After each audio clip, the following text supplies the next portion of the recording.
Elle ne sourit plus, elle ne se nourrit plus. Elle ne sait pas comment penser, elle souhaite qu'on vienne la sauver. Alors elle commence à boire pour oublier ses problèmes, sans savoir qu'il n'y a pas de remède. On récolte toujours ce que l'on sème, mais elle n'a toujours pas planté de graines. Bah ouais, la route est longue, bah ouais, la route est longue. Et si ta vie te traite mal, ou comme une chose immonde, c'est pas la fin du monde, c'est pas la fin du monde. Pense à ton avenir et à cette famille qu'il faut que tu fondes. C'est ton bonheur qu'il faut que tu choisisses d'abord. Pense donc à lui et prépare-toi, vas-y, à la clé mort. Le bon chemin n'est pas forcément celui, il faut que tu t'enfonces. Comme Montaigne qui disait que le sauvage n'est pas celui qu'on pense. Elle pense être malchanceuse, que les démons la possèdent. Et son petit tête brisée, lui, crie à l'aide. Mais est-ce que vous entendrez? Est-ce que vous arriverez à la percer à jour?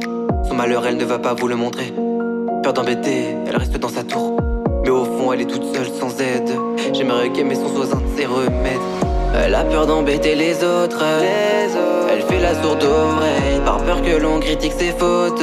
Elle aimerait que de ce cauchemar on la réveille. Elle aime la nuit, déteste le jour. Le jour elle fuit la nuit, pense au bonjour qu'elle voudrait avoir quand elle rentre des cours de ses parents qu'elle imagine toujours.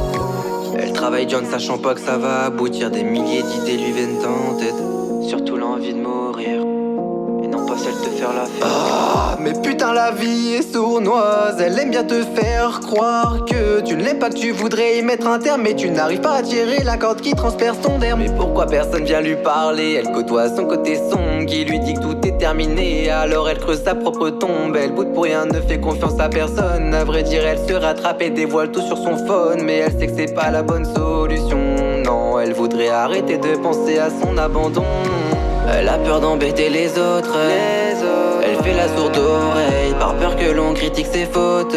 Elle aimerait que de ce cauchemar on la réveille. Elle aime la nuit, déteste le jour. Le jour elle fuit la nuit, pense au bonjour qu'elle voudrait avoir quand elle rentre des cours de ses parents qu'elle imagine toujours.